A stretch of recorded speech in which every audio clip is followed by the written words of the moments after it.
The following may contain offensive language, adult humor, and or content that some viewers may find offensive. The views and opinions expressed by any one speaker does not explicitly or necessarily reflect or represent those of Mark Radulich or W2M Network. Please listen with caution, or don't listen at all. TV party tonight! What? TV party tonight! Oh, we got nothing better to do than watch TV and have a couple of brews. Don't want to talk about anything else. We don't want to know. We're dedicated To our favorite shows. Oh, my tickets! Everybody loves Hypno Toad. Gary Dog! Pearson and Blurnsville. Futurama! Good evening. You are listening to a Radulich and Broadcasting Premier Podcast TV Party Tonight. I'm your head coach, the mandated reporter, and frankly, I'm mortified, Mr. Mark Radulich. And tonight, our favorite show is Ted Lasso, Season 3, brought to you by the good people at Ruby's Tuna Incorporated, Doozer, Universal Television, Warner Brothers Television Studios, and Apple TV Plus. Ted Lasso, as you may recall from the previous two seasons, is an American sports comedy drama television series developed by Jason Sudeikis, Bill Lawrence, and Brendan Hunt, and Joe Kelly, based on the character that Sudeikis first portrayed in a series of promotional media for NBC Sports coverage of England's Premier League. The show follows Ted Lasso, an American college football coach who is hired to coach an English soccer team with the secret intention that his inexperience will lead to its failure. It's major league with soccer, but whose folksy, optimistic leadership proves unexpectedly successful. Season 3, as we are covering, was renewed in October of 2020 and premiered March 15th, 2023. It then concluded on May 31st, 2023, and here in the year of our Lord, July 12th, 2023, we're finally getting to it. Hey, joining us again, he's currently on mute, and he needs to take himself off, is the casual hero himself, Gavin Napier. How do you do, sir? Coming to you live from the mobile Toyota Corolla studios due to an unexpected scheduling conflict that required me to leave my home, but got a good strong signal and excited to talk about what might be my favorite show of all time. It's been a while since you've had to go to the mobile Toyota Corolla studios. What happened to the mobile Wendy's drive-through studio? That's on the other side of the county, just a relocation. So okay. This is the mobile Toyota Corolla studios located in the parking lot of a vacant former Toys R Us. Sounds great. Also sounds like the beginning of either a porn or a horror movie or both. Hopefully the second, not the first. Okay, then. Well, Gavin, here we are again. We don't do a lot of podcasting, but when we do, it is some interesting subject matter. Had you on for Kaleidoscope and bring you back for a third time to talk Ted Lasso. And I have to say, we're probably going to have to do the new Justified series when that concludes, because we never got to talk the first one. But it was one of those where you were like, and I'm going somewhere with this. You were like, I don't like much. I don't like much at all. But I like Justified, and we need to talk about it. And I don't like much. I don't like much at all. But the few things I do like are Ted Lasso, and you need to talk about it, Mark, because you, as Robert Winfrey and Pat Mullen, good friends of yours and mine, like to point out, I wallow in the muck, and every once in a while, I need to watch some quality television that doesn't feature black drug dealers. And there are no black drug dealers on this show, Gavin. Not a single one. Not yet. But I love this show, and I really appreciate the fact that you pushed me to watch it, because it's not one I would have given a chance. And to start us off here with season 3, while it's not the best season of Ted Lasso, this one probably got me the most in the feels in the second half. And we're going to kind of wade through some of those things. But I want to start us off with something that I find interesting about people's perception of television is they tend to think a show is about the thing that the show is centered around. but oftentimes that's just a backdrop to talk about something else. And what I mean by that is when you look at Ted Lasso, you think, okay, goofy soccer show. But what it's really about, and you brought this up in our chat, is it's about dads. And I kind of want to draw that out and focus on it for a bit, because there are two different parts of this show, three actually, that really focus on the relationship between the son and their father, and how each one related to their relationship with their dad, how that speaks to the audience members, you and I. The three that I'm focusing on, maybe you can come up with a few others, is obviously the loss of Ted's father and how it affected his mother and how that in turn affected him. The strained relationship between Jamie Tart, Jamie Tart, and his father, and how that affects Jamie, especially towards the end when he's going on about the loss of his wings. We'll talk about that. And then finally, I can't remember the actual soccer player's name, but the Nigerian kid who gets his restaurant broken into and he starts talking politics on Twitter, which you never do. You never talk politics on Sam Obisanya. That's right, Sam. And then his father comes in and they have these really nice, tender moments, and the father, gives him some sage advice. So I left a lot there on the table. Shows about dads, Gavin. What about it?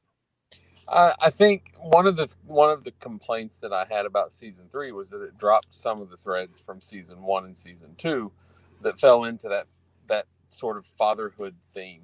And you could argue that Rebecca's arc with her father and dealing with his death gave that closure. And certainly you can see how that affects her in her relationship with Rupert, with the football team, and just her interpersonal relationships. The one that maybe disappointed me the most was completely abandoning the thread of Roy Kent becoming a father figure to Phoebe in the absence of her father. We see a couple of appearances from Phoebe in this one, but there was much more interaction between her and Uncle Roy in season 1 and season 2. And I think that was a big part of Roy's maturation process. And I was really hoping that they would give that more attention over the course of season 3. But I think the ones that you touched on. Okay, I was going to say, whatever you just did really screwed up your sound, but I think it's okay now. Okay. I think the ones that you touched on are probably the most prominent. The other one that I would include would be Nate and his father. Yeah, I forgot about that one. And then the obvious one, the one that probably serves as the central theme of season 3, Ted and his own son. Yeah, Ted and Henry. And I think that's really been the driving force between the entirety of the show. And I know we'll talk about how everything wrapped up, and we can get into some of the dissenting opinions that popped up online when we get to that. But yeah, I think if you look at this show as a whole, I think that while you can certainly see some aspects of mental health, you can see some aspects of personal growth as a theme. And yes, soccer is there as well.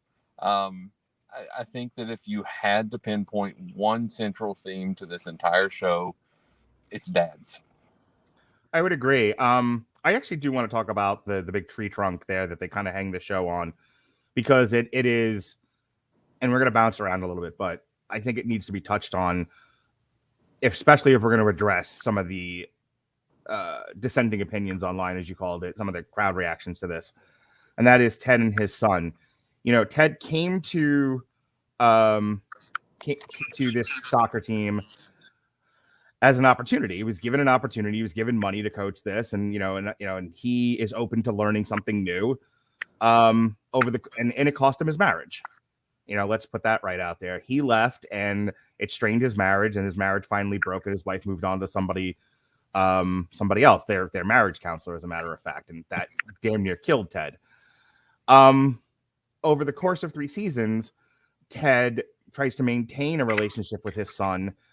But I think he also does, and I relate a lot to this. Not sure if you do, but I'm sure you're a bright guy. I'm sure you can speak to it.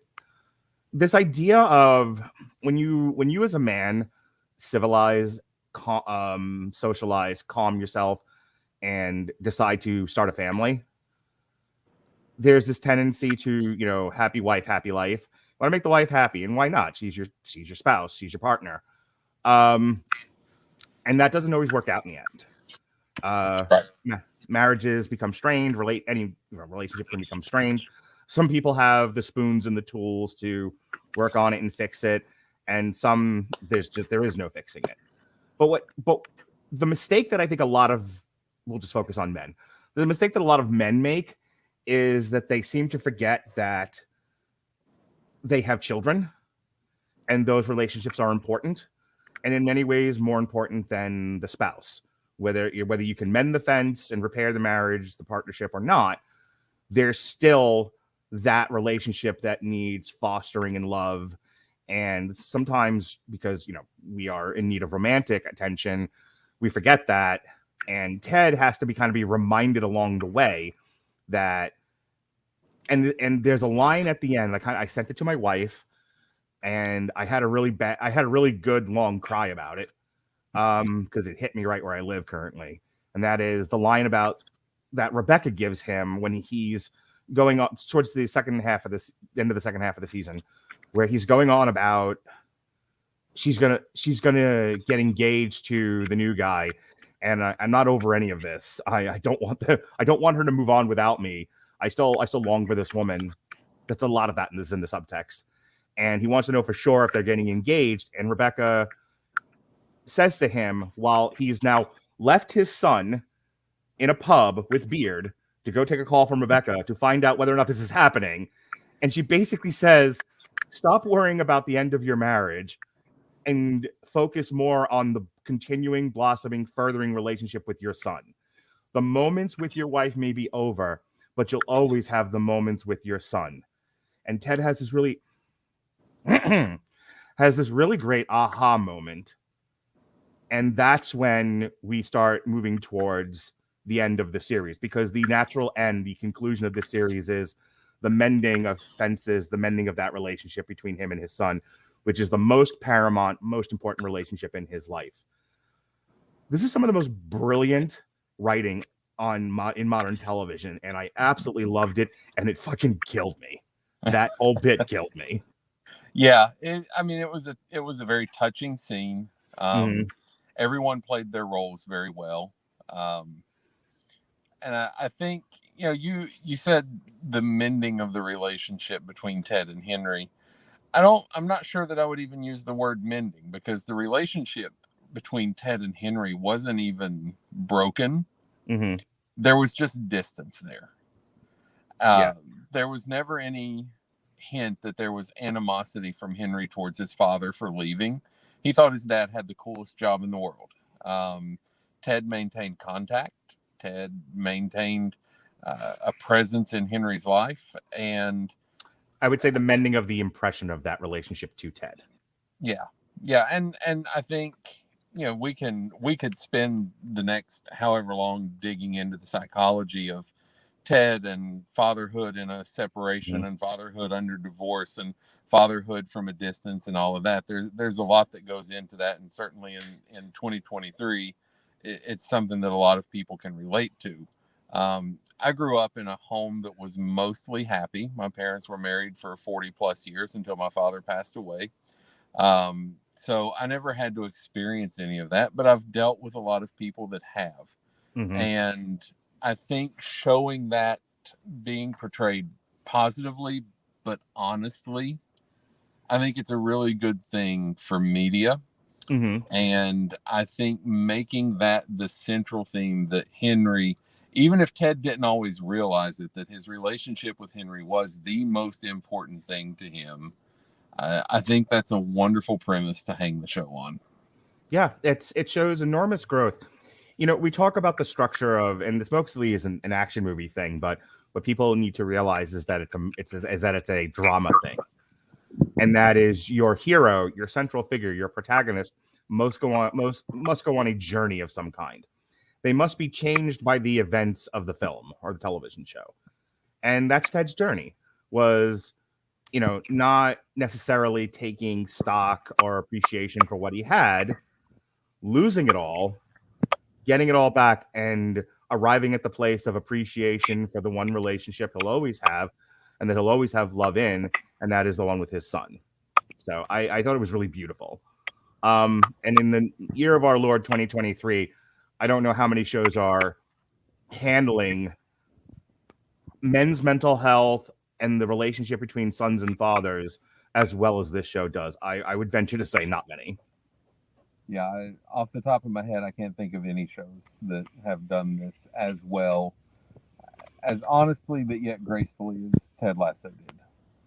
I want to transition to the sort of stinger ending of season 2 and a big thing in season 3 that also kind of goes into the dad thing.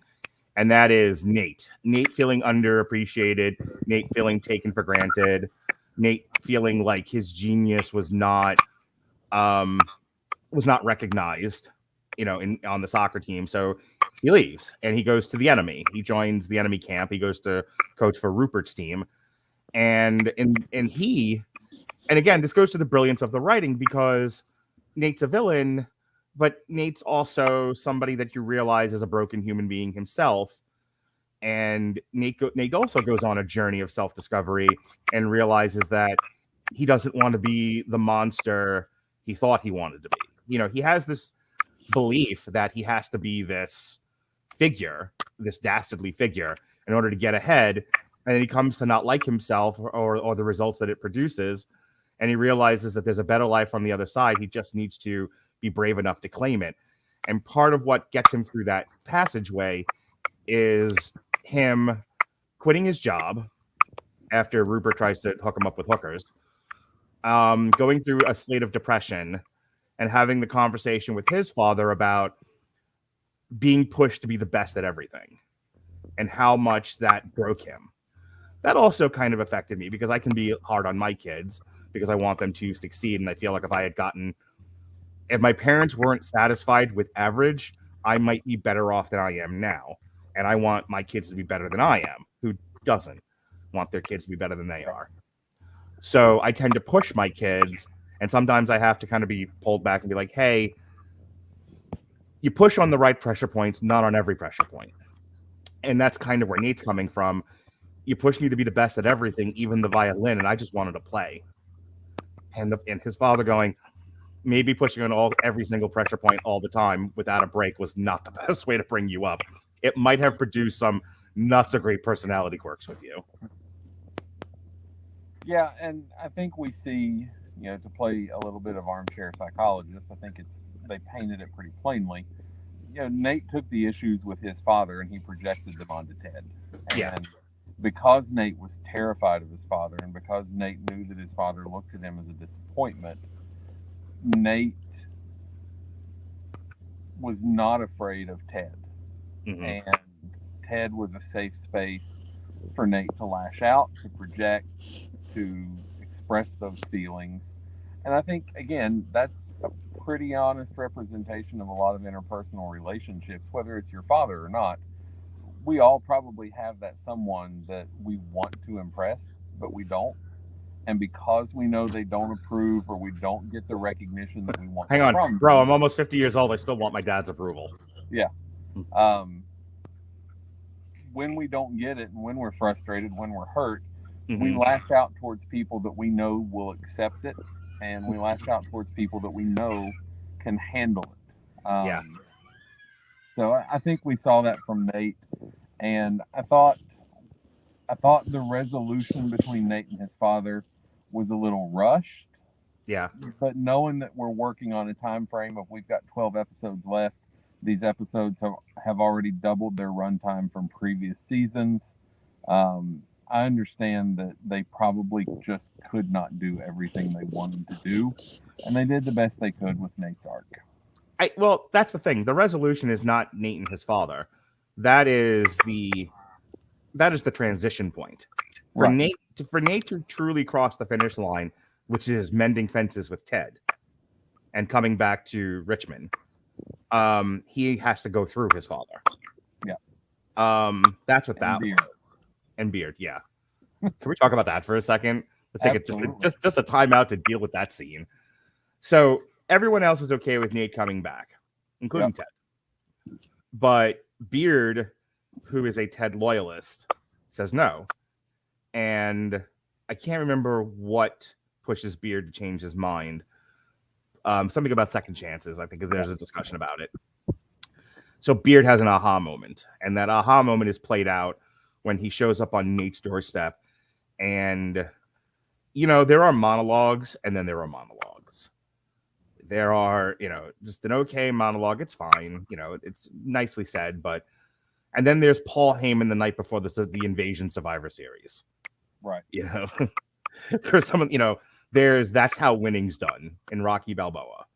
There are some of the most brilliant pieces of art captured in a monologue I've ever seen, and Beard's is up there. His explanation about second chances and why he's a loyalist to Ted, why what Nate did was so bad, but that he's willing to give him a second chance because Ted gave him a second chance and he's paying it forward. Yeah. It is, the writing in modern television is often so bad that when it's like, where are all the good writers? Oh, they're on Ted Lasso. They're just in a basement. No, you know, there's not that many, and they're all working on this show because this is brilliant. Yeah, they're all writing and acting on Ted Lasso because it's Jason Sudeikis, it's Brett Goldstein, it's Brendan Hunt. And something that the show does well, and we'll talk about it again with Jamie, but something that the show does so well is even in those very heartfelt moments, a lot of times, they'll sprinkle in something to keep it from just being completely devastating. Yeah. And so they mix in the Fiddler on the Roof reference, and yes, I stole a loaf of meth. Oh, it's Les Miserables. Oh, Les Miserables. See, I don't know musicals. My bad. Okay, no, when he's talking about what he did that got him put in jail and he's being judged, you know, for being this awful criminal, he's like, I stole a loaf of bread. That's it. That's what I did. That's what you're judging me about. I stole a loaf of bread because we were hungry, and I stole a loaf of meth. Yeah. And so I'm watching this show, and it's not, you know, that monologue didn't get an ugly cry out of me, but you know, there's a tear rolling down the cheek as you realize that Beard is this very weird, very flawed human being that very much owes his career and the life that he has now to Ted Lasso. And as much as he despises Nate for lashing out at Ted, he realizes that Ted would give Nate another chance. And so you've got this very heartfelt, emotionally heavy moment that they're able to break up with just a quick punchy line that doesn't ruin the scene. It doesn't undermine the scene. Right. It's true to the character. And, you know, I'm giving you a second chance. I'm giving you a job. The life is up to you. What a great concept. Yeah.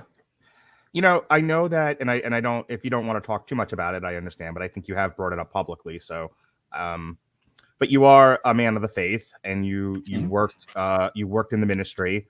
You do, what is it, where you go and try to bring people into the church? Outreach. Missionary work. Yeah. You do missionary work. This is a very Christian show, whether or not the people working on it want to believe that or not. But I mean, redemption is a fundamentally Christian. Some would argue that is just a traditionally religious idea, and we're using shorthand language here.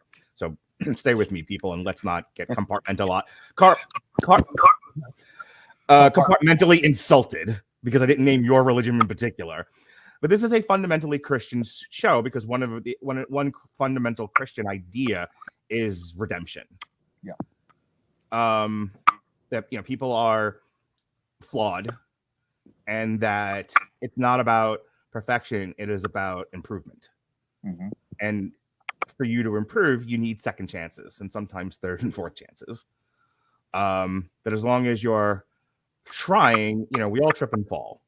Temptation is out there, again, another Christian idea, and we don't always succeed, and then we go and we shake it off and we keep moving forward. It's a big part of like the core belief of this show is that none of us are perfect, but as long as we're trying to be better, that's okay. Good enough. And to further that idea on a brief theological concept here is the idea of an unforgivable sin. And while we're not expressly told what the unforgivable sin is in most Judeo-Christian theologies, the general consensus among respected and esteemed theologists is that the only unforgivable sin is the refusal to ask forgiveness. And there's scripture sprinkled throughout Old and New Testament that makes reference to the fact that if we are contrite, then God is faithful to forgive. The only people that God does not forgive are the people that do not ask for forgiveness. And so with Nate, we see that struggle of very much what my father experienced in regards to organized religion. My father believed in God his entire life. He was raised in a very traditional, fundamental, almost God-fearing Southern home. But Dad did some things. Dad was an alcoholic for a while. Dad was a gambling addict. Dad had a mouth. Dad had a violent temper. And so Dad's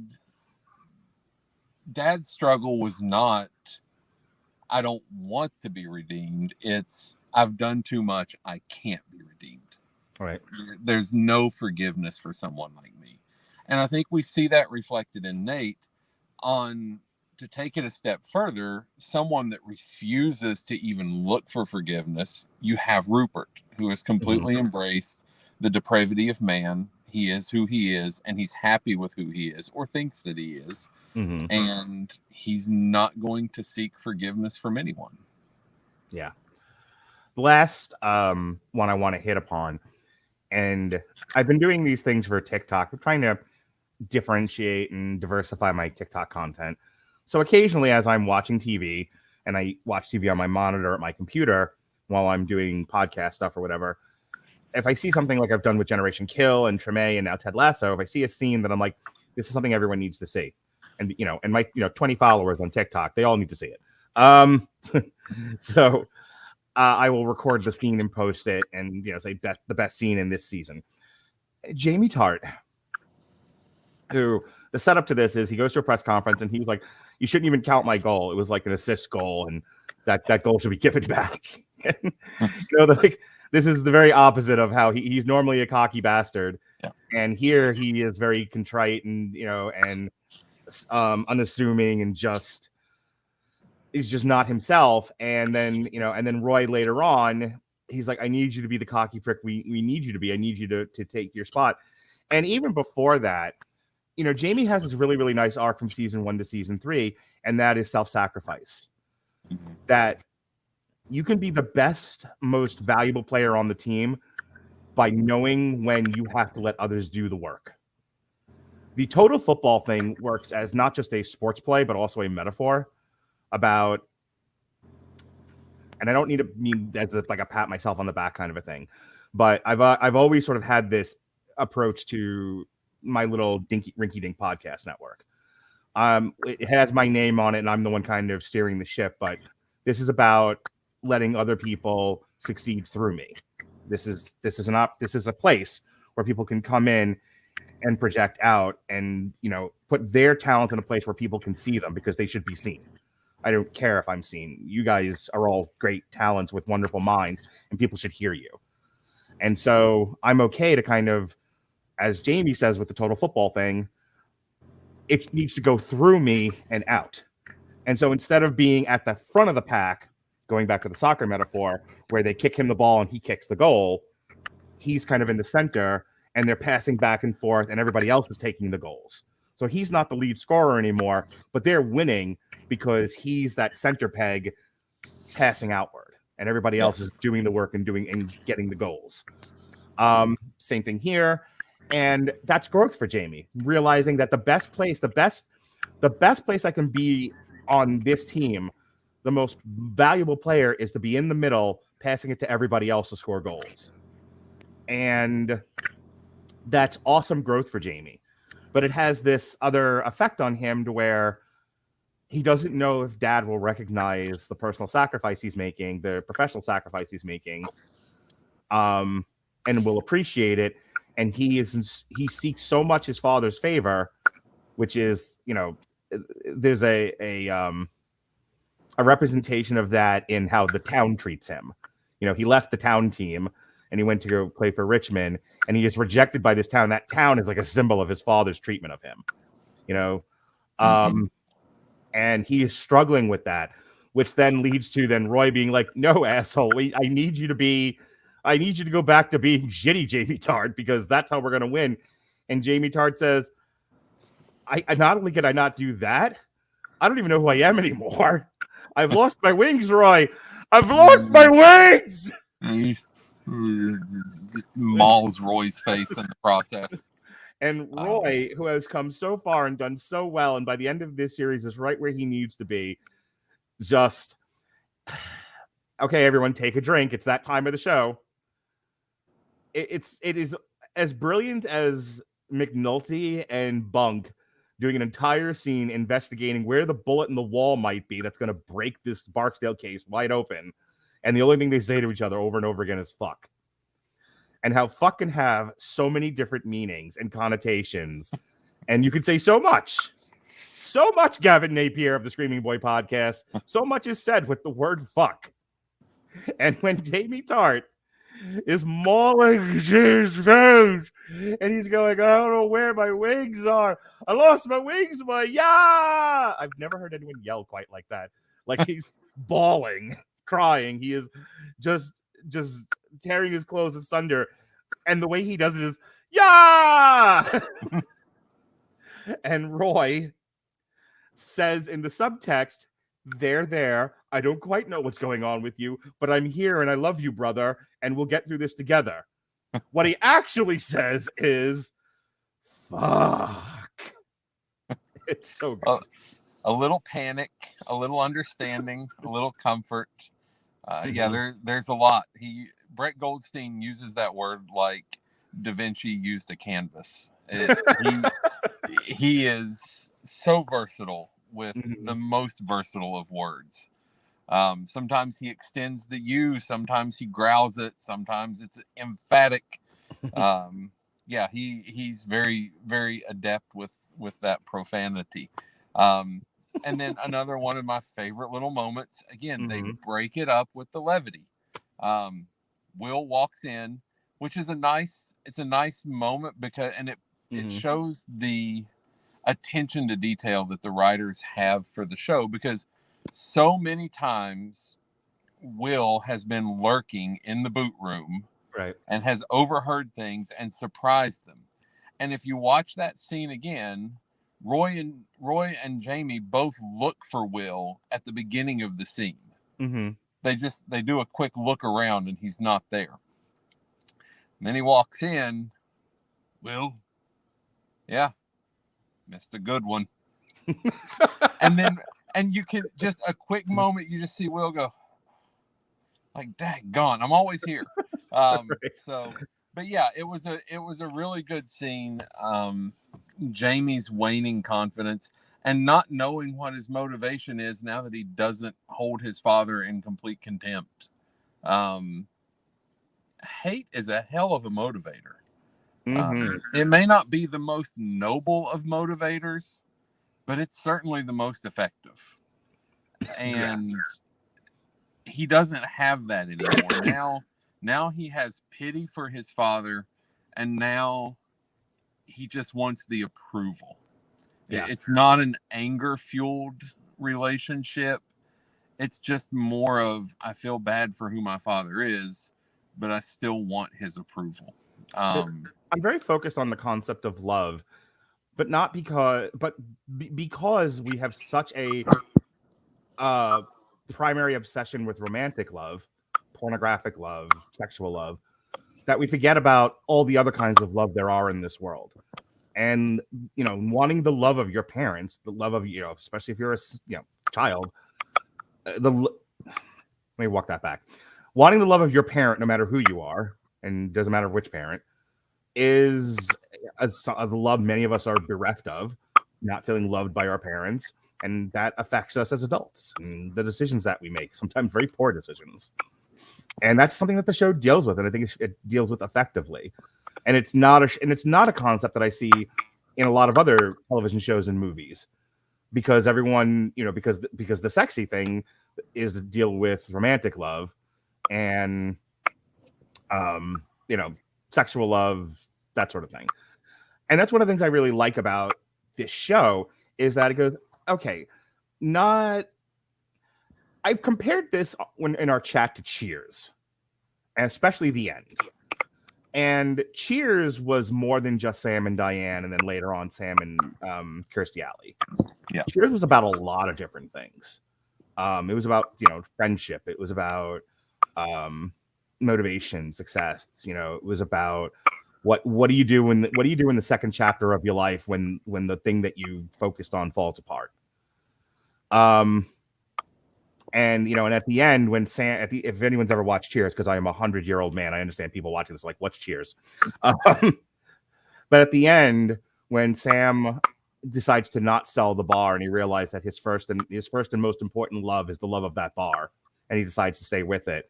And as he's walking out of the bar, he goes, "I am the luckiest man alive," and we're done here. Very similar to Ted Lasso in that concept, and examining the other facets of love that are not romantic love. So it's a great. Sorry, I just got a message from someone. It's great in how it deals with that sort of thing. All right, so we're at the halfway point here, and as I've been doing with Jesse on these TV parties, kind of splitting it up between kind of like what's on my agenda and then what's on his agenda. So I have Gavin's agenda here, and I know one of the first things you and I talked about as we chatted through our different watches of the show was how uneven this show is, because we've spent the first 36 minutes of this show just praising it up and down. Like, this has been the world's most slickest hand job of a television show ever. But now we have to talk about its flaws. We have to tell it, it maybe doesn't look good in that dress just right now. And one of the things about it is kind of what's good about it is the best stuff of 3 seasons. It's not the best of the 3 seasons, though. Right. Because you have to take it in whole, and in whole, it is chronically, frustratingly uneven.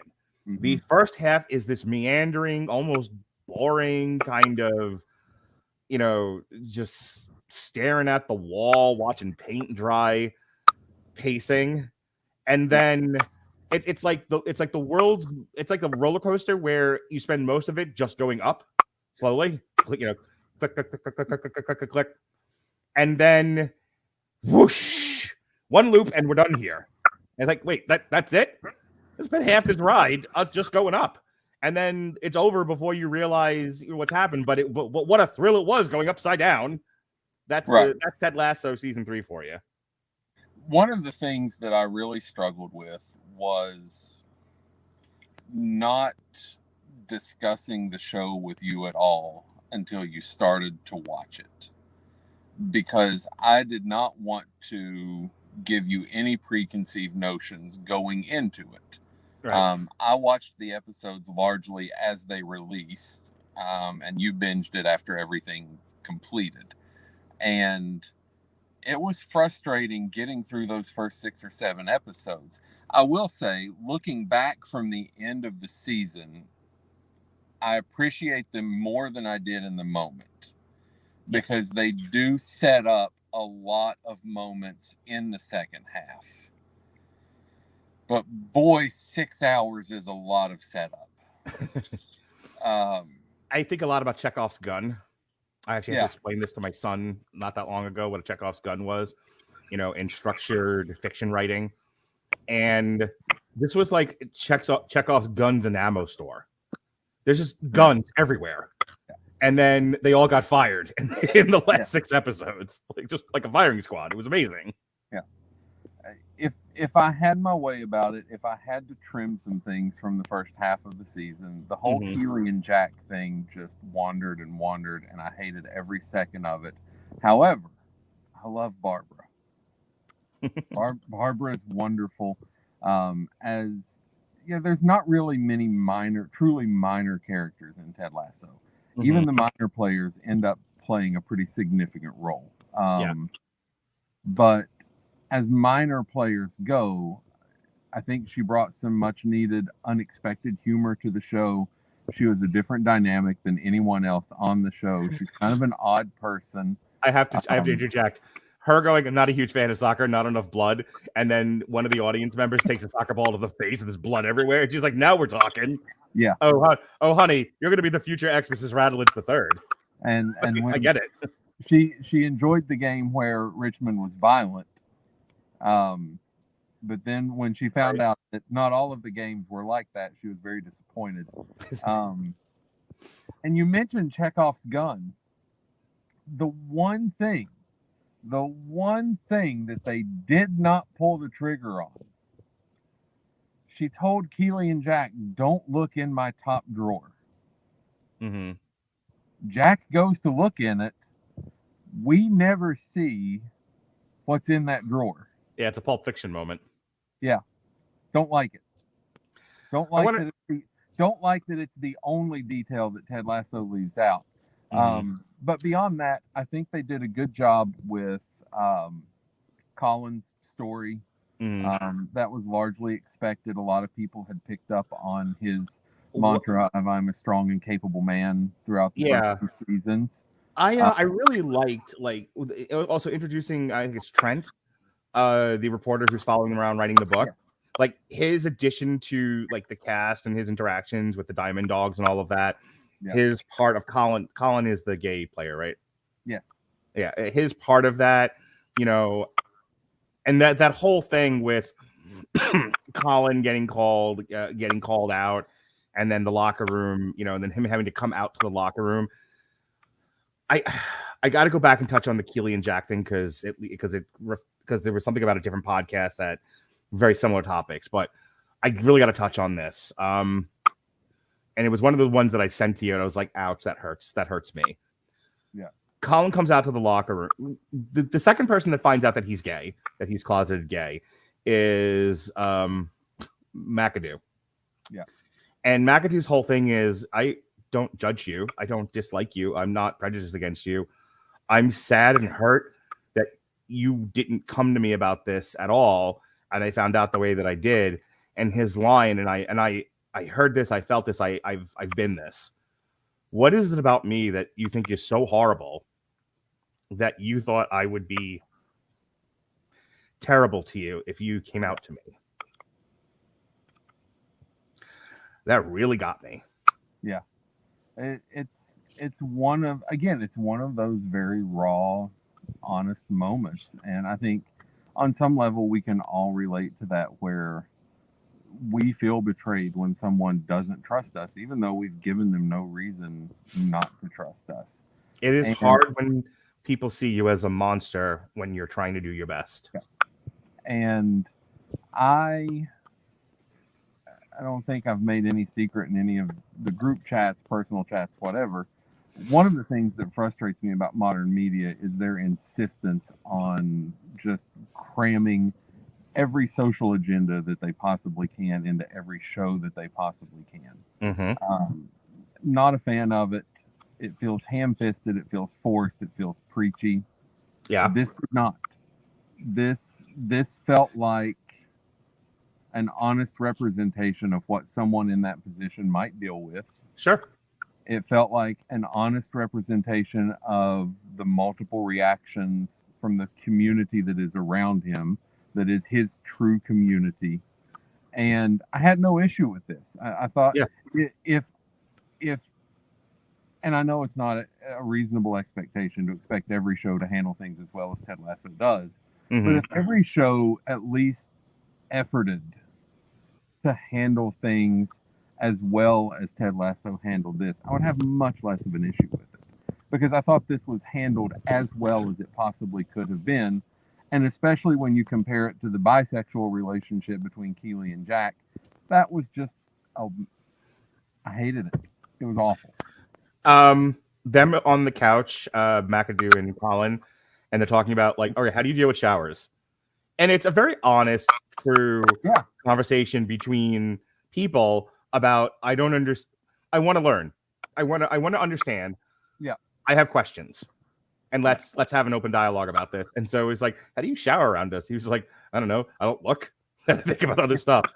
And he was like, if I had to shower about a bunch of women, out of boners constantly. Like, it was a very human, like I seek to understand. Oh, and by the way, I'm flawed too. Let's be flawed together and be friends. It was great. I loved it. And it's a simple thing like how do you take showers if you're attracted to men? It was like that's a good question, actually. Yeah. Something I learned was, they Isaac asked him who's the most fit on the team. Mm-hmm. So that is British slang. Fit means attractive. Mm-hmm. So he's not asking him who's actually in the best physical condition as we would use fit. Yeah. He's asking him who is perceived as the most attractive player on the team among your group of sexual preference. And it's Bumber Catch. Because why not? I'm sure Jamie would be devastated. Sure. I got to touch on the Keely Jack thing, but not for the reasons you think.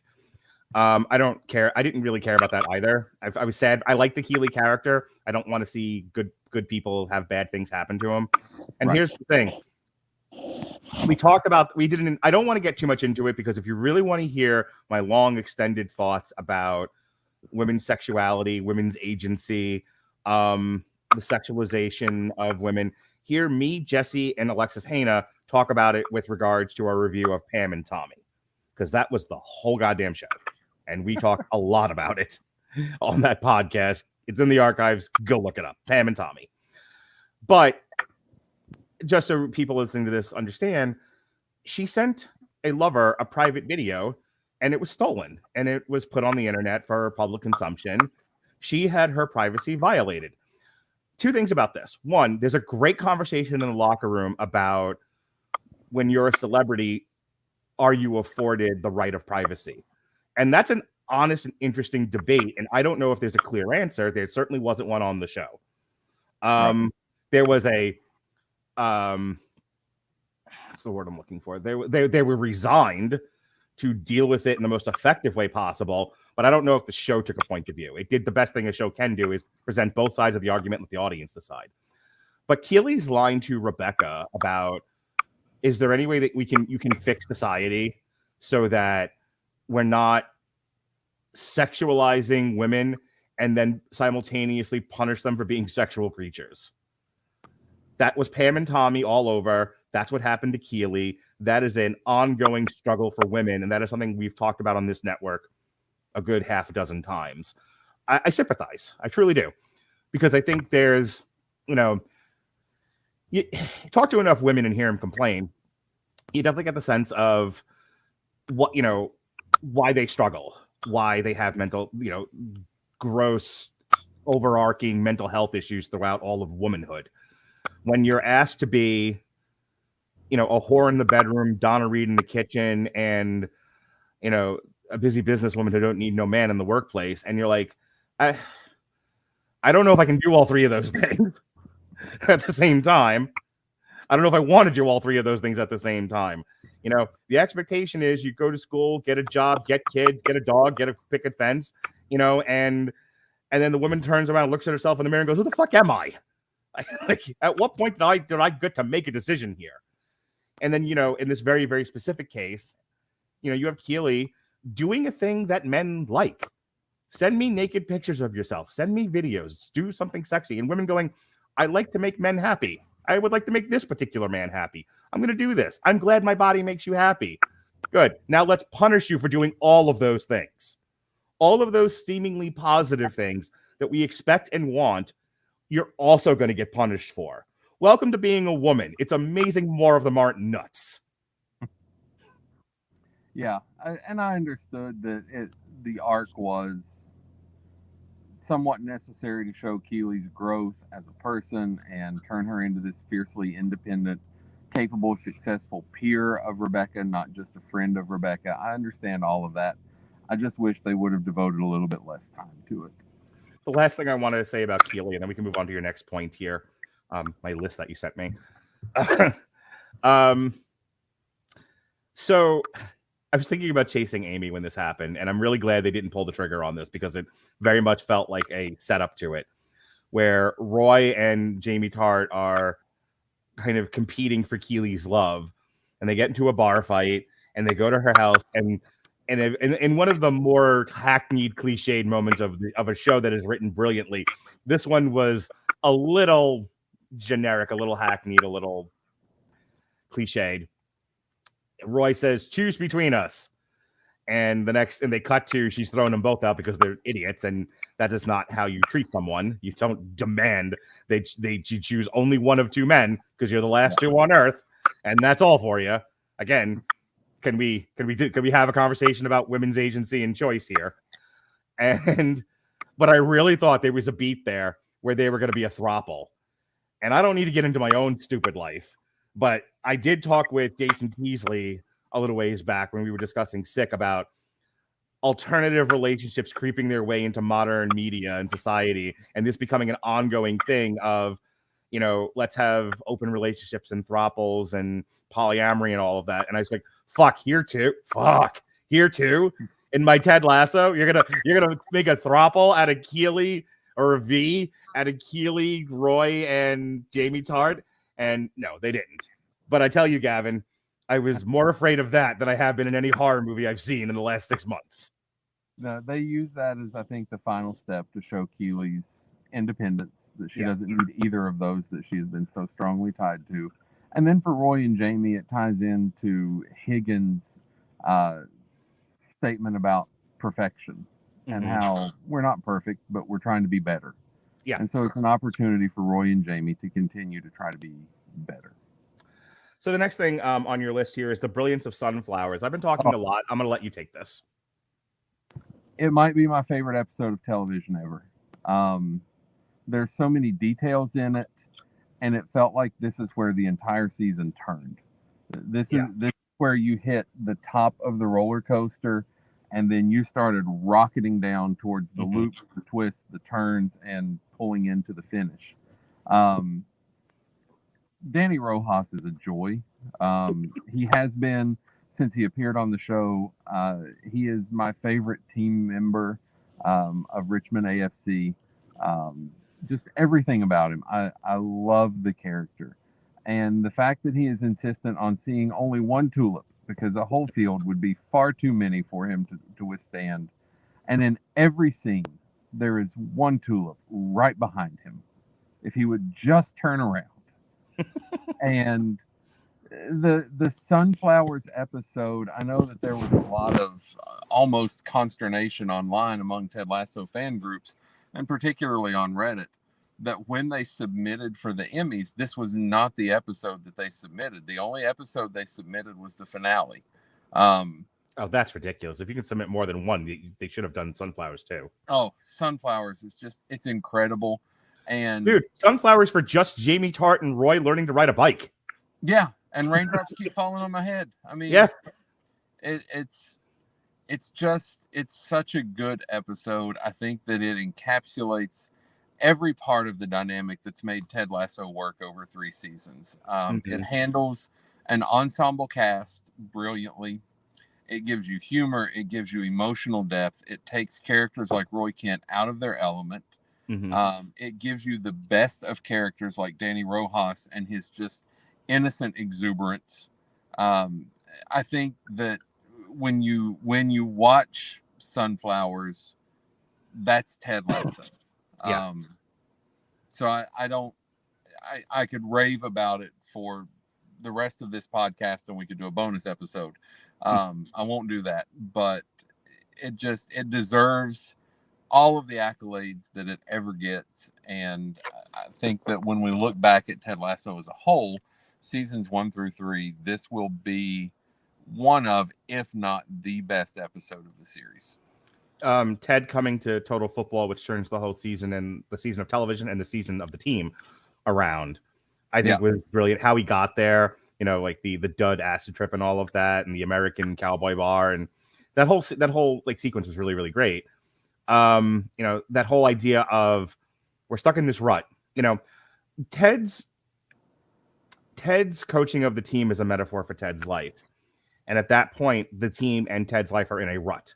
And when Ted says, I need to see something new, I need to look at the world a different way. I need to change the angle at which I view things so that I may be inspired, get an idea, and do what coaches do what no other person can do on the team, and that is find a way to win that they haven't thought of before.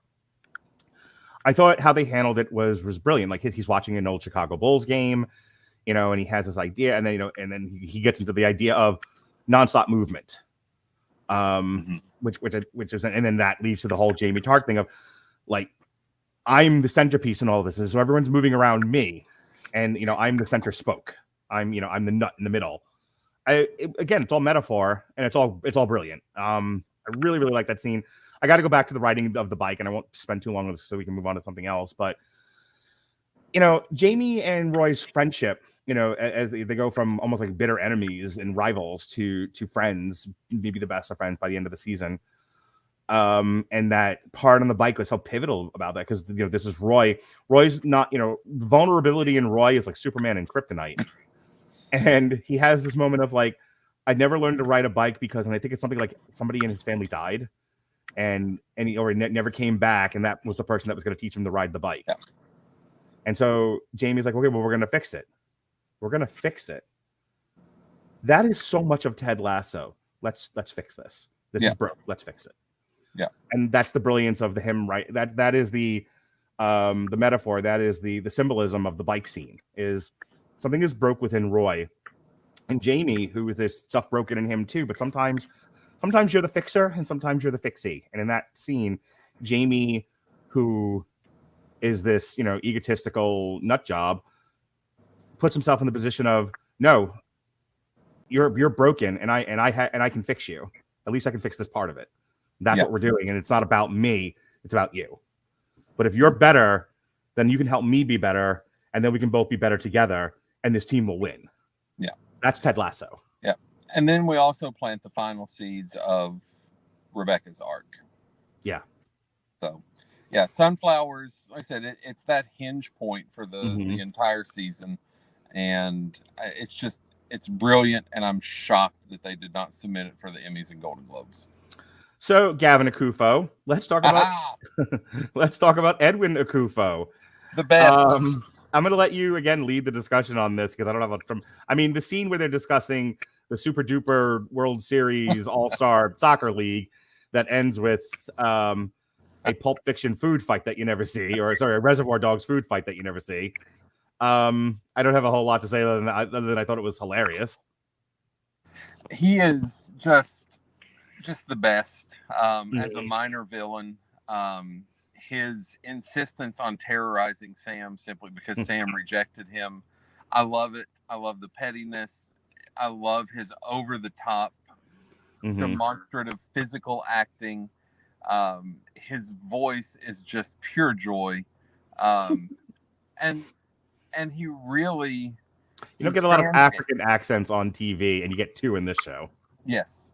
And he stands in such stark contrast to Rupert as a villain, because Rupert is constantly composed, plotting. You can see the wheels turning with Rupert.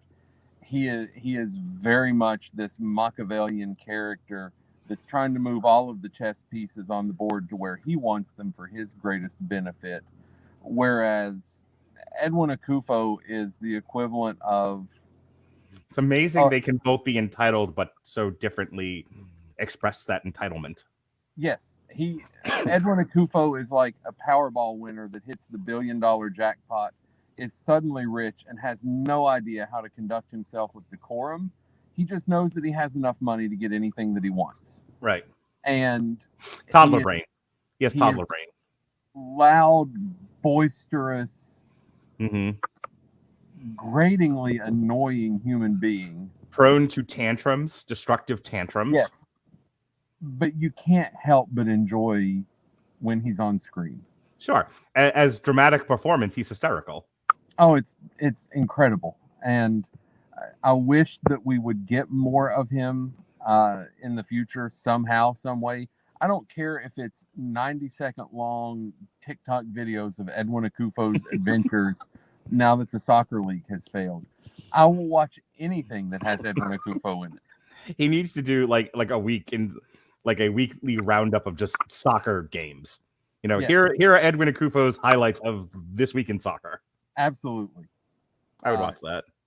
But one of my favorite parts of the series, one of my favorite parts of the season, and again that episode where he pitches the Super League and Rebecca insinuates herself into the meeting. You see that moment. Edwin Akufo is the facilitator for a moment of almost humanity for Rupert. And it's in that stark contrast to Edwin that Rupert almost remembers who he was. Yeah. And he just can't help himself. And I think that they could have still put that on display and been effective with it without Edwin Akufo there. I think the contrast of Edwin Akufo to Rupert in every way, physically, thematically, volume, everything about him completely different. It almost made Rupert someone you could root for. Yeah. Just for one scene, you could see Rupert be humanized, and you're almost pulling for it. Like they're going to redeem the guy whose office looks like the Death Star and who strides down the sideline with a long flowing black cape. They are going to redeem Darth Vader. Yeah. And then he leans in for the kiss and you're like, nope, he's still just Rupert. I think that says as much about Rebecca, though, as it does about Rupert, in that it does. You know, she's not going to allow herself to be tied to a toxic person. She's not going to allow a backslide. She's not going to be allowed. She's not going to allow herself a when you get back on drugs again. God, I'm losing words today.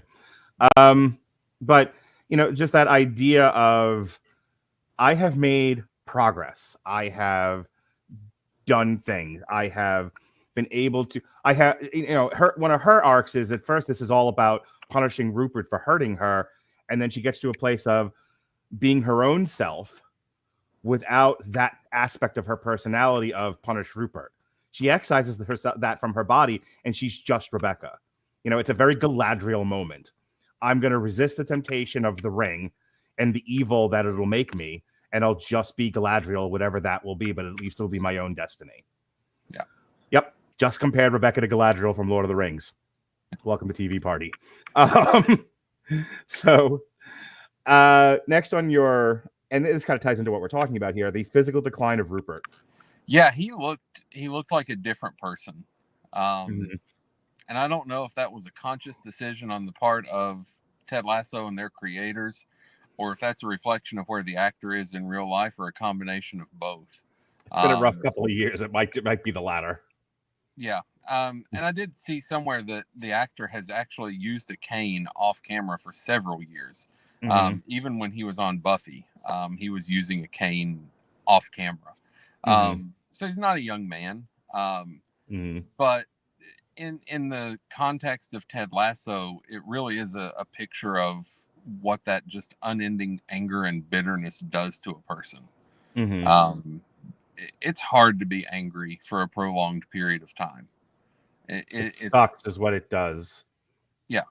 It's, as somebody who struggles with it, you do get to a point of this feels like you're just carrying around too much weight and it's exhausting and you just want to be rid of it. Yeah. And you can get into the actual physiology of it, how it affects the chemicals the brain produces, what those chemicals do to the body, how it affects metabolism, how it affects energy levels, sleep cycles, all of that. But ultimately what we see is a man who all of a sudden, for the first time in his life, is not getting everything that he wants. And the anger, the frustration from a lifetime of living poorly is manifested physically. And I hope that the actor is in as good a health as someone his age can be in. I wish him the best. But I thought that it was really interesting to see a noticeable physical decline in Rupert as the show went on. So let's talk about the finale, the final scenes, what they mean for Beard, Ted, and the team. You know, Ted having that realization that the most important thing after all is said and done, after all the things, is his relationship with his son. And his relationship with his son will be benefited by his return to America and figuring out what to do there. And so he does. And there's this whole song and dance that they do about possibly selling the team, so they can get Ted more money to stay. And this affected me a little bit. That's why I got to take a pause. But there were two different instances of the same kind of thing. One was Rebecca offering to pay Ted an exorbitant amount of money to stay. And Ted, without a single line of dialogue, it was kind of like, Roy's fuck. Without a single line of dialogue, just a smile on his face and a nod and some breathing. Someone will say to me, hey, you seem to be struggling today. You seem to have a lot to do. Do you want to cancel plans? And I just breathe. And they go, okay, I'm sorry. It was very much, I don't know if you've ever watched Treme, but Albert Lambro and his son, good old Clark Peters, just sighing at his son. And his son goes, okay, I heard you twice. Ted just breathing. And Rebecca goes, okay, I get it. It's not about you. You've done your bit for God and country, and you're going home now because your son needs you. Heard. I'm done bothering you about this.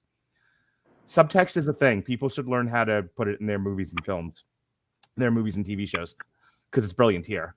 But the other one was when Trent gives the copy of his book to Ted and Beard, and this was a funny sight gag because Beard is covered in notes, and Ted goes, "It's great, loved it.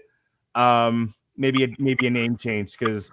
And this is the line I'm talking about, and it goes to the first thing I said with Ted and Rebecca. This was never about me. I love this idea, and I talked to you about this in our chat, that Ted is like a Muppet or a guardian angel, or Pete's dragon, where, he comes because a boy is in need, and he helps the boy find his way and save the boy from the hillbillies. And now that Pete has love, he has family, he is protected, he will go on and he will do good things. Pete, the dragon, now needs to move on too, because other boys are in need. The boy is the team, Rebecca, Nate, all of these characters, and the fans. The entire cast of characters in Ted Lasso are the boy, and Ted is the dragon. And by the end of it, he said, okay, there's no more left for me to do here. It is time to move on because my actual boy does need me. Yep. That's really nice. It is.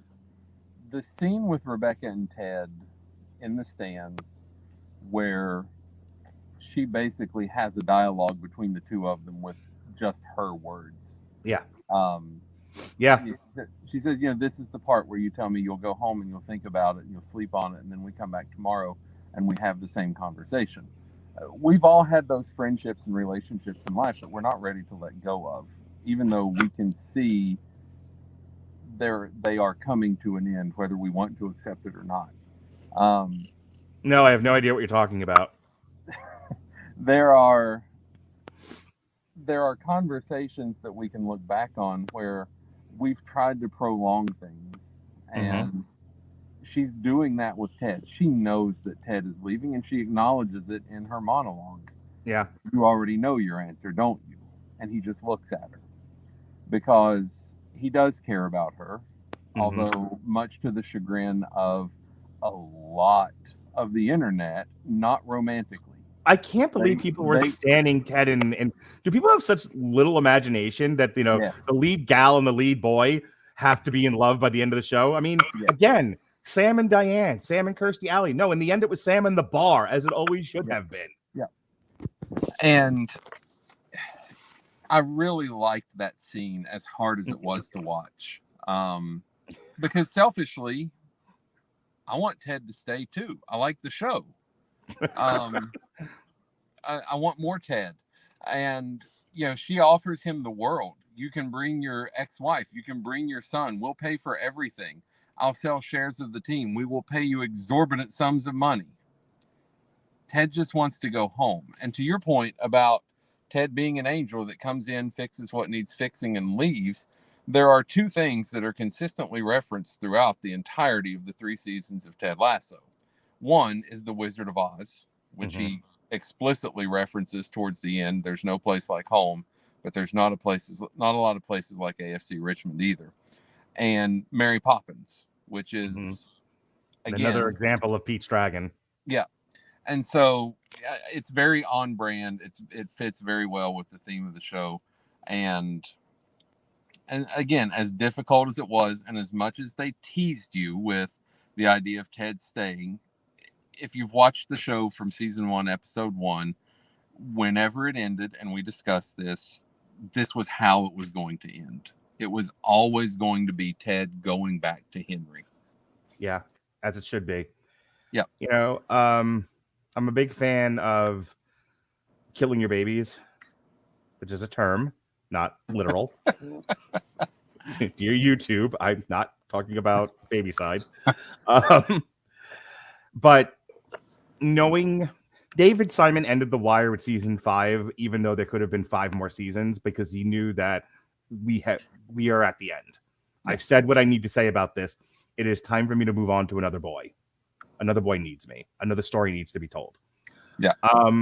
George Washington set a precedent that was only made law like decades later because Franklin Delano Roosevelt was a lunatic and ran for four terms. George Washington could have been king of the United States of America and walked away from absolute power, which makes him one of the most important figures in world history. Yeah. Knowing when to stop and walk away from something that is successful and awesome and brilliant is the most hardest and most important thing you can do as a person. And ending this with season 3, not that I'm necessarily equating it to the weight and importance of walking away from being a king. But knowing, like David Simon, we've said what we need to say with this. It is time to move on to another boy. I think it's great. And I applaud them for the restraint, because if there's one thing that frustrates me about our world in the year of our Lord 2023 is the lack of restraint anyone anywhere has at any given time. One of the things that's killing the movie and television industry is, hey, this one thing at this one time and place was successful with this group of people. Cool. 6 seasons in a movie and a spinoff and a serial. And now Spaceball's the flamethrower. Gag me with a spoon and shoot me dead. I'll compare it to a much more lowbrow form of entertainment. Michael Hayes of the Fabulous Freebirds. One of his adamant theories when the territories were still a thing in professional wrestling was leave on top. Don't wait until the crowds no longer care about you and you've been relegated to the second match on the show. Leave while you're in the main event, because they're going to want to see more of you. And when you come back, it will be a big deal. There is something to be said for leaving while you're on top.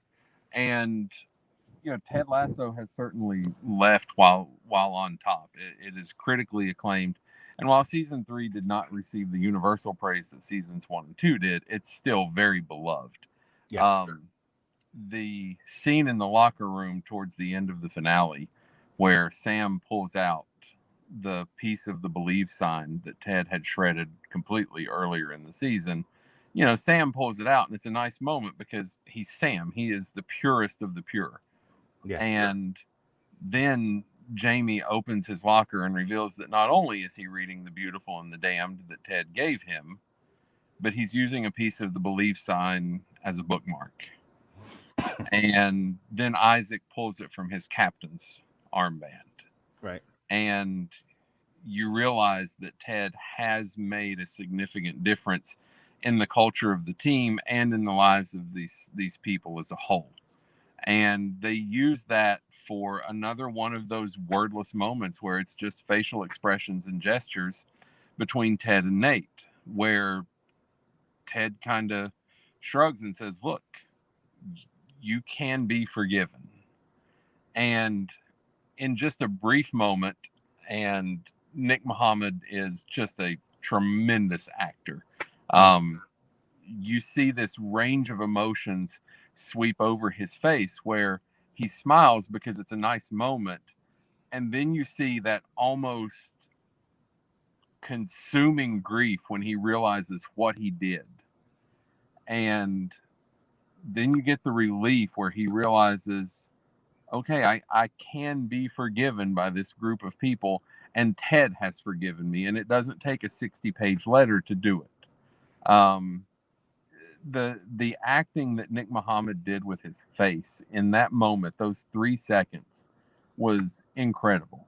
And I thought that was, to me, I know that there's a few minutes remaining in the show after that, but to me, that's where the season really puts a bow on things. Like that is the touchstone moment of the finale, is they reassemble the believe sign.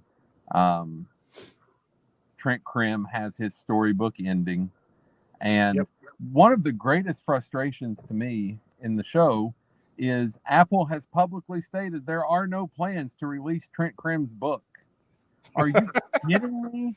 As much money as that would make, and as much as Apple loves money, they're not going to release a fictional book by a fictional writer about the most successful TV show they'll ever have? Are you kidding me? But I digress. Yeah. We get to the scene on the plane where Ted and Beard are there. Yeah, I wanted to talk about this. And Beard does, because hang on, because speaking of moving on, because you've saved the boy and the boy no longer needs you. Yeah. Coach Beard's going to stay because of his super toxic relationship with Jane. And okay, I'm not going to question why you're calling it toxic. They just seem to be quirky and kinky.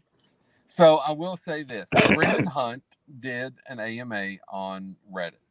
And someone chastised him for all of the progress that Ted made in addressing mental health in a fictionalized television show. Mm-hmm. Why would they allow Coach Beard to embrace what is clearly a self-destructive relationship with Jane?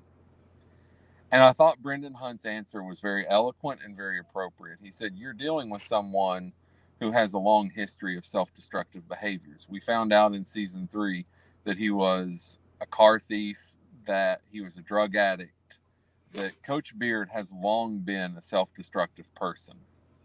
And in Jane, he has replaced the addiction to meth and other substances and criminal behavior with her pheromones. Mm-hmm. While it may not be the healthiest relationship, it is a gargantuan leap forward for Coach Beard. And there's this tendency to want people to be all good or all bad. You either have to be all the way perfect or all the way evil and destructive. And that's not how humanity works. Yeah. So I liked the ending and the resolution for Coach Beard. And then you get what some have interpreted as a dream sequence on the plane. Mm-hmm. And also in the AMA on Reddit, Brendan Hunt confirmed that was not a dream sequence. Those are things that happened.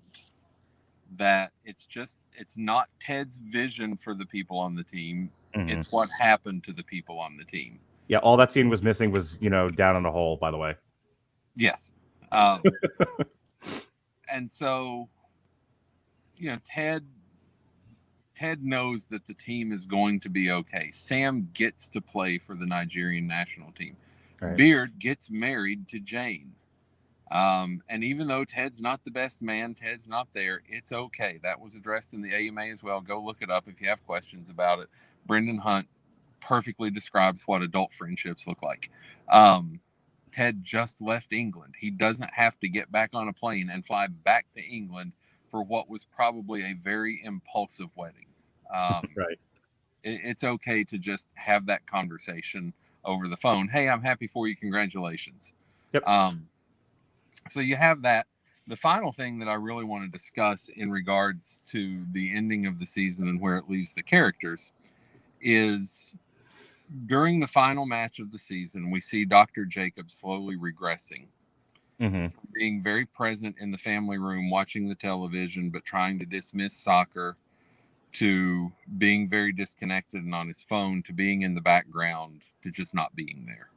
Mm-hmm. And I don't take that as a sign that Ted and Michelle got back together, as much as she realizes that she was probably manipulated by her therapist. Mm. And she has moved on from him because Henry never took to him. His condescension and his attitude towards Ted, who, even though they are no longer married, they've made efforts to be on good terms. And Ted has behaved as appropriately as a jilted ex-husband can, I think. Sure.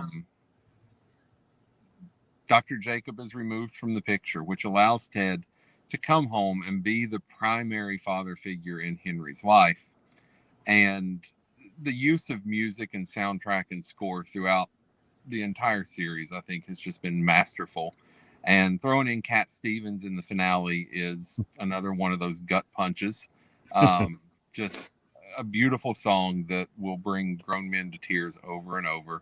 But at the end, you see a mirror of how the series began.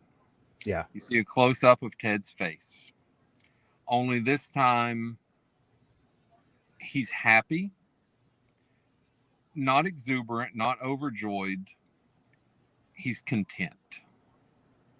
And I think that was a nice place to wrap up the most important arc of the series, which was Ted's. Some of the best shows in peak TV aren't conclusively ended, but rather this chapter is done.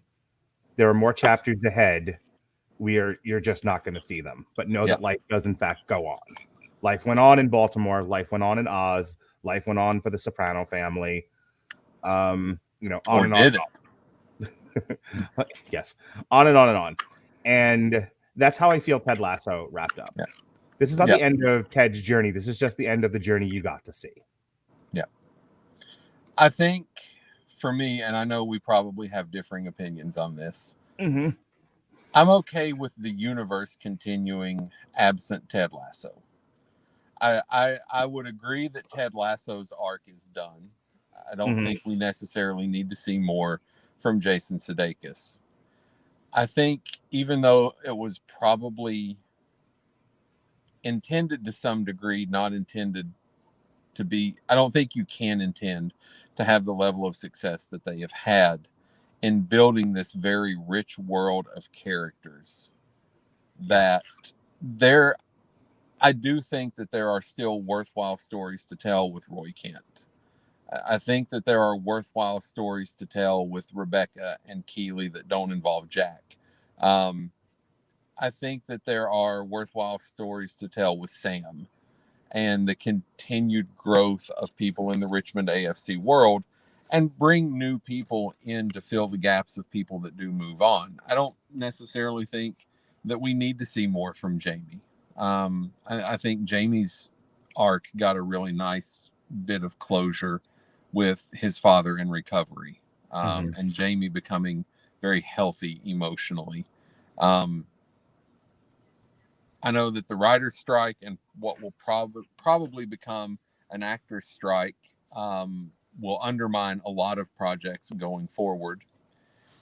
But I know that Hannah Waddingham, I know that Brett Goldstein, the gentleman that plays Danny Rojas, pretty much everyone involved except Jason Sudeikis and Phil Dunster, who plays Jamie Tart, have all said that they would be very happy to play these roles for the rest of their career, that they love the characters, they love the universe that they are set in. And so if it's treated with care, I think that they can do spin-offs or what have you effectively without tarnishing what we have. I know that they would be in a very small majority of creative enterprises. I was just going to say, like, I can think of one off the top of my head. Frasier spun out from Cheers, and Frasier went for multiple seasons. It was an Emmy-winning show or nominated show.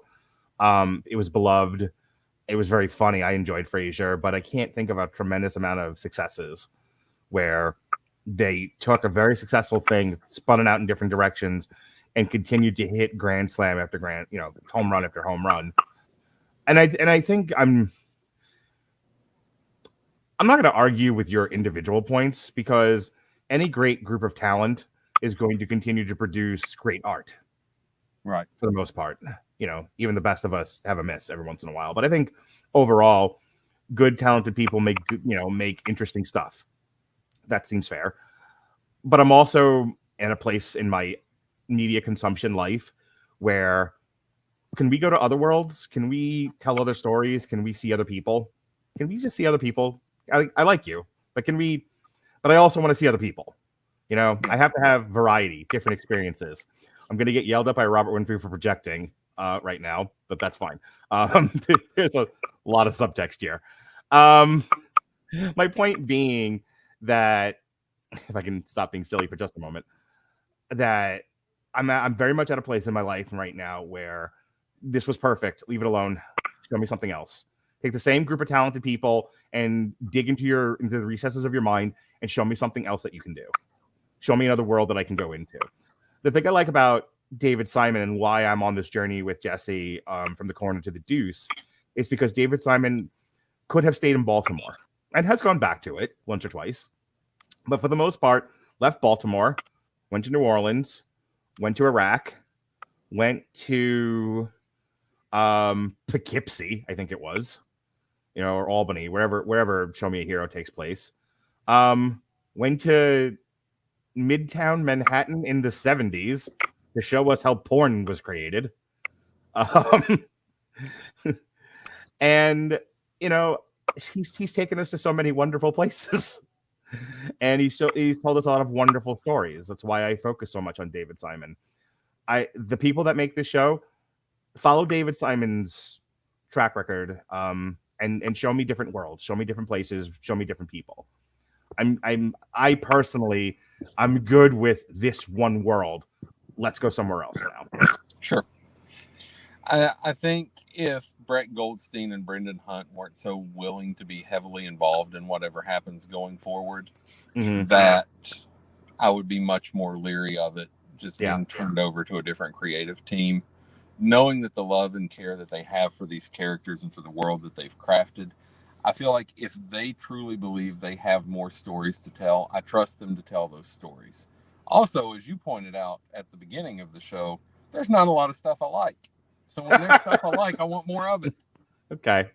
Toddler brain is also a thing. So yeah, it's why I'm excited that we're getting more Justified coming up soon. I love Justified. Start to finish, I think it's the best television show that I've ever watched. I think Ted Lasso is probably my favorite, but I think Justified is probably the best. Very little wasted space over the course of 6 seasons, which is an accomplishment. And one of the great TV villains in history in Boyd Crowder. I'm a little nervous about what they're going to do with Justified in a completely different setting because they're dropping Raylan into Detroit. He's not in Kentucky. He's going to a completely different setting. Makes me a little nervous about how the dynamic's going to work because a big part of the charm and why Justified worked as well as it did is because you were taking someone and dropping them back into an element that they knew that had changed drastically since the last time they were there. And so there was familiarity, but a lot had changed. And they don't have that dynamic now in Detroit. So I'm nervous. So I certainly understand apprehension and a willingness to move on. But if I get to see more Roy Kent and more of Brett Goldstein using profanity like a paintbrush, then I'm all in. I'm gonna and this very much goes to a talent thing, so it doesn't necessarily undermine your argument, but I'm just gonna tell you that trauma is also real, and I've already had to live through new Star Wars once. No, thank you. You've already hurt Hollywood. I managed to escape that by not liking Star Wars. So, well, you already hurt me once, Hollywood. I'm not willing to get back in a toxic relationship with Hollywood. Nope, I want to see other people. I can't. Nope, no, thank you. One and done. Move on. Do something else. That's me. I just want new things in general. So hopefully the writers and what I assume will be an actor strike doesn't derail Hollywood for multiple years like the last one did. I don't know.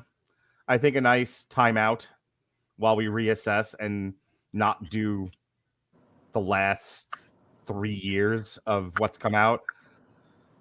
Yeah, I mean, I've seen a lot of bombs. I've seen a lot of projects get rejected by a lot of people. Maybe Hollywood needs a timeout. Just saying. With that said, I think that's as good a place as any to end our review of Ted Lasso season 3. Overall, I really like this season. I've really enjoyed this show. I stopped doing, as I've said before, I stopped doing TV Party for the most part because I cannot handle the swill that's coming out of certain, Marvel shows. That Alexis can handle all that. I don't care. But when there's an opportunity to talk about a peak TV show, I'm here for it. When I have something to say, and I've been now saying it for 90 minutes along with you, that I'm here for it. And TV Party will kind of be, there's TV Party A, me, and there's TV Party B, Alexis. And I'm always going to be here for TV Party A, So with that said, this week, speaking of the highest of the highbrow television and movies, Jason Teasley and I, the Protocol Son, did a triple feature of Shark Exorcist, Sharks of the Corn, and Ghost Shark to kick off Shark Week in about another week and a half. And we continue our look at peak cinema by doing the MU Hollywood on Extraction 2, which was awesome, and Flamin' Hot, which was just fine. And then tomorrow, Sean Comer and I are going to go back on the Long Road to Ruin, and we're going to look at the Men in Black trilogy. This Monday coming up, special Monday edition of Damn You Hollywood, we'll be looking at Mission Impossible Dead Reckoning, Part 1, and then I'll put up a bunch of canned hams because that is the only live podcast I'm doing that week. Gavin, do you do anything anymore besides be a dad and complain on the internet? No, not really. Is the casual hero deader than Kelsey's nuts? That's pretty much it. We've actually discussed a revival. Now that I've got a little more free time because I quit my job in the church, so a little more free time. So it's a possibility that something may be revived with some ulterior motives, but we'll see what happens. You always have a home here on the Radulich. You always have a home here on the Radulich and Broadcasting Network. I will recommend a couple of things that I have watched recently or have consumed recently. Mrs. Davis is a fun little alt-future sci-fi romp with Betty Gilpin that does not take itself seriously at all. Highly recommend that. So if you need something to watch that doesn't require a lot of thought but is still entertaining, it's very, very different than Ted Lasso, but I enjoy it and think it's worth a watch. And if you enjoyed any of our discussion on Ted Lasso today, particularly in the realm of emotional maturity, relationships, different expressions of love, my favorite author of all time is C.S. Lewis, both for his religious dissertations, his allegories, and his works of just pure fiction. He has a book called The Four Loves, where he examines that I think is a wonderful, wonderful read. It's a heavy read. It's not an easy thing that you can just breeze through, but it is certainly informative, and it helped me a lot with my emotional maturity when I was in my late 20s and early 30s, and would recommend that to anyone that enjoyed our discussion on those topics today. Gavin, always a pleasure. We should do this more often. Try to figure out some of the finest fruit for us to consume. So until we do that, again, I don't even know when you're coming back. I think this is it for a while. I'll have to figure something out though. Maybe we'll get you on one of the other boxing podcasts if we can figure out another fight you actually like. So, all right. So for Gavin Napier, former casual hero, I am Mark Radulich. This has been TV Party Ted Lasso Season 3. Be well, be safe, and behave.